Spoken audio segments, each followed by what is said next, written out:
ఈరోజు మా MP Jhansi madam గారు, నేను, పోలా గురువులు గారు అధ్యక్షులు, అలాగే మా అధ్యక్షులు వార్డు 37వ వార్డు కోతస్వామి గారు, కార్పొరేట్ చెన్నా జానకిరామ్ గారు నేతృత్వంలో ఫిషింగ్ హార్బర్ని పూర్తిగా పర్యటించడం జరిగింది. విశాఖపట్నం దక్షిణ నియోజకవర్గంలో 95,000 మంది మత్స్యకారులు నివసించే దక్షిణ నియోజకవర్గం ఓన్ చేసుకున్నాం పూర్తిగా. ఫిషింగ్ హార్బర్ అంటే వాసుపల్లి గణేష్ కుమార్, వైఎస్ఆర్సీపీ పార్టీ. ఎందుకంటే ఈరోజు నేను మత్స్యకారుని అయితే మా ఝాన్సీ మేడం గారేమో బోట్లు ఓనర్ అన్నమాట. సో సమస్యలు తెలుసు తనకి, దానికి పరిష్కారం ఎలాగ అందించాలో తెలుసు. వాయిస్ టు ద వాయిస్లెస్ అన్నమాట. ఎందుకంటే వాయిస్ టు ద వాయిస్లెస్ అని ఏంటంటే మా మత్స్యకారులకి వాయిస్ ఉండదు, ఇలిటరేట్స్ మేము. నేనెంత చదువుకున్నాను కానీ నేను అసెంబ్లీలో వాళ్ళ కోసం నేను మాట్లాడితే ఎంపీగా పార్లమెంట్లో మాట్లాడతారు, సమస్యలు పరిష్కారం అందిస్తారు. ఆ రకంగా నేనేమో ప్రజా దర్బార్ ఏర్పాటు చేసి ప్రతి వారం కూడా మంగళవారం నాడు 10 నుండి 12:30 వరకు ఉండి ప్రతి సమస్యకి పరిష్కారం అందించాం. నేను చేపల వాళ్ళకేమో షెడ్యూల్ నిర్మాణం చేయించాను. ఎక్కడైతే వీరికి డ్రై ఫిష్ యూనిట్స్ పెట్టించాను, చిల్డ్ యూనిట్స్ పెట్టించాను. 152 కోట్లు పెట్టి ఈ రోజేమో ఆధునీకరణ చేస్తామన్నాం ఫిషింగ్ హార్బర్ని. అటు పోర్ట్ నుంచి వచ్చిన సమస్యలు కానీ, ఇటు జీవీఎంసీ నుంచి వచ్చే సమస్యలు కమిషనర్తో కానీ, అటు కలెక్టర్తో సమస్యలు కానీ, వీటన్నిటికీ కూడా పరిష్కారం ఎప్పటికప్పుడు అందించడం వల్ల ఫిషింగ్ హార్బర్ అంతా కూడా మన వైఎస్ఆర్సీపీ పార్టీతో ఉంది. ముఖ్యంగా చంద్రబాబు నాయుడు అయితే 50 సంవత్సరాలకు పెన్షన్ ఇస్తానని చెప్పి మేనిఫెస్టోలో పెట్టాడు 2014. దానికి 5-6 సార్లు నేను టీడీఎల్పీ మీటింగ్లో గుర్తు చేశా. నానా ఎర్ర చూసి గసులుకోవడం జరిగింది.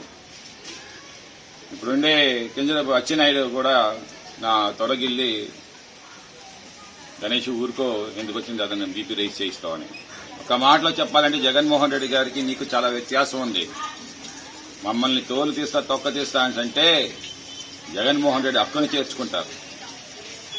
ఆ రోజు బోట్లు కాలిపోతే ఇంకా బోటు మంటలు ఆరక ముందే ప్రతి బోటుకి 30 లక్షలు, 26 లక్షలు, 25 లక్షలు కాంపెన్సేషన్ అందించిన ఘనత జగన్మోహన్ రెడ్డి గారికి.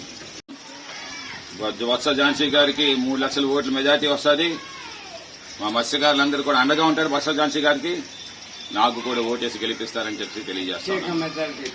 ఈరోజు మా యొక్క వార్డు పర్యటనలో భాగంగా 34వ వార్డులో పెద్దలు కార్పొరేటర్ గారు శ్రీమతి తోట పద్మావతి గారు, మా లండారమణ గారు, లింగం శ్రీను గారు, తర్వాత గౌరీష్ గారు, తర్వాత ఇతర దూడ అప్పారావు గారు, ఇతర సీనియర్ నాయకులందరూ కూడా మేము మా యొక్క ఎవరైతే కన్వీనర్ వాళ్ళ ఇల్లు కాలిపోయింది, వాళ్ళ ఇల్లు కాలిపోతే పరామర్శించడానికి వెళ్ళాము. సహాయం కూడా అందిస్తాము. అదే ఎలక్షన్ కోడ్ కాబట్టి మేము ఇప్పుడు ఇమీడియట్గా అందించట్లేదు. తప్పకుండా ఆవిడకి జరిగిన నష్టం అంతా కూడా అది నేను భరిస్తానని చెప్పేసి వారు తెలియజేస్తామన్నా. కార్యకర్త సీనియర్ కార్యకర్త శ్రీధరత్నం తన ఇల్లు కాలిపోవడం జరిగింది. నిన్ననే సార్ వెళ్ళి సార్ ఇలా ఇల్లు కాలిపోయిందని చెప్తే వెంటనే వచ్చి ఆయన ఇక్కడ వార్డుకు రావడం జరిగింది, పరామర్శించడం జరిగింది. మరి ఆమెకు తగిన ఆర్థిక సహాయం కూడా అందజేయడం జరుగుతుందని చెప్పారు. దానికి మా ఎమ్మెల్యే గారికి ధన్యవాదాలు తెలియజేసుకుంటున్నాను.